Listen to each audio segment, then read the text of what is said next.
Hey friends, it is Kate here. I am in my studio and I had a really quick project I wanted to share with you. I picked up this 10-inch corkboard from Dollar Tree for $1.25, and the reason I got it was because I want to put my collection of pins in one of my booths. So this is the perfect size, but obviously not super cute. So I have a solution, and it uses up some, or not uses up, but it will feature some of my favorite linens. Okay, so let's jump in. I am going to start off with this 10-inch corkboard. It is really basic. As I said, cost $1.25 at, I think it was at Dollar Tree.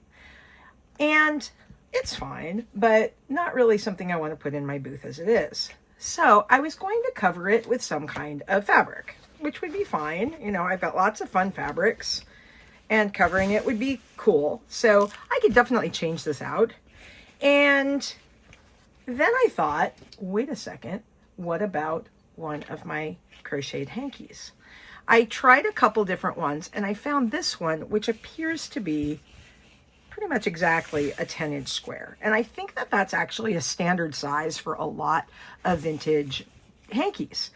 So I'm going to put this on. It will provide a totally plain background, but still have this fun little fringe on here. And I decided I want to just pin it on because I want to be able to change this out. Or if I want to use the hanky for something else, I'm not going to glue it on or something like that. So let's make this the quickest project ever. The first thing is I'm going to press this. As I've said, I've always got my little handy dandy iron right next to it. Now you could put down something in between your iron and the hanky if you were worried about that. I'm not really worried about this. It's not the highest heat iron. I love this little iron. It's by Dritz. It just is so little. I did recently see a tiny little steamer that they have at Target. I was kind of thinking about that.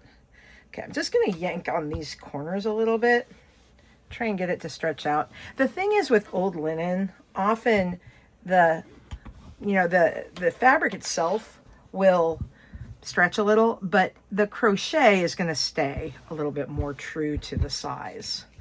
Okay, that was easy. Now I'm just going to bring this over.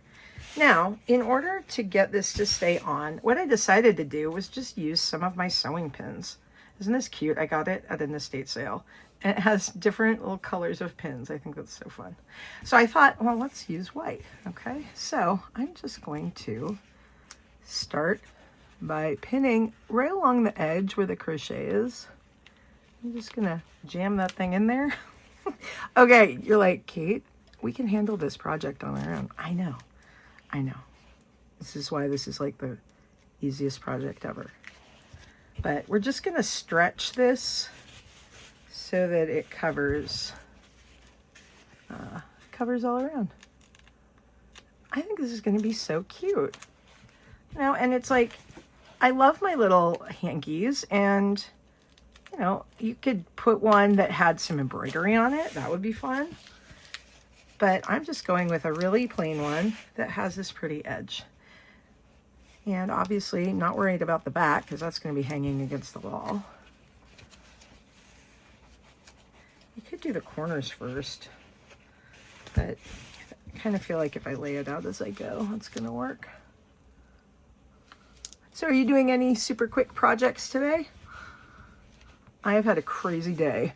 It was really fun. Had a baby shower this morning. That's why I guess I'm kind of dressed up still because I really haven't stopped yet. I went to this baby shower. Then I went directly from there in my wedge heels and this little sundress to my storage area, which was probably not the best planning because I was really hot and I almost killed myself in my heels.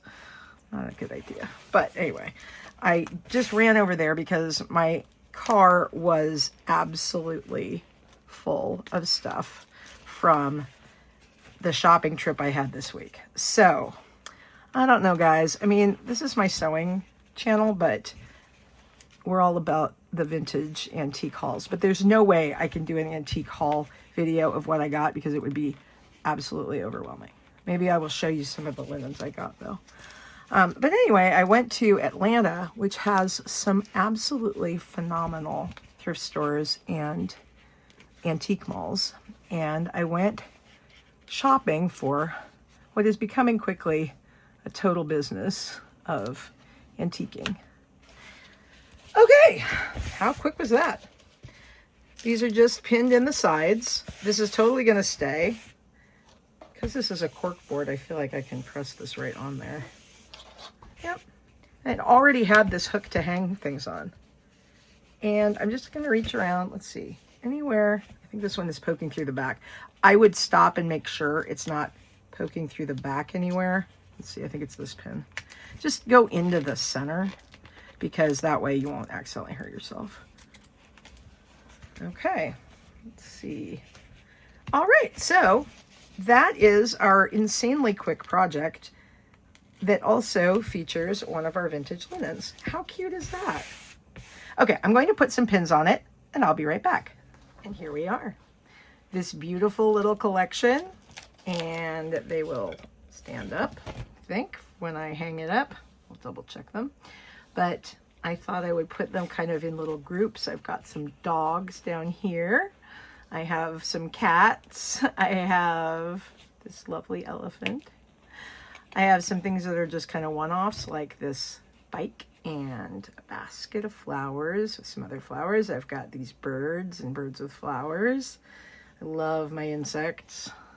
Love this turtle. So cute. Anyway, so happy with my little pin board, and I love that it's featuring this beautiful vintage hanky. So just one more way that you can use some vintage linens for something that you can enjoy every day.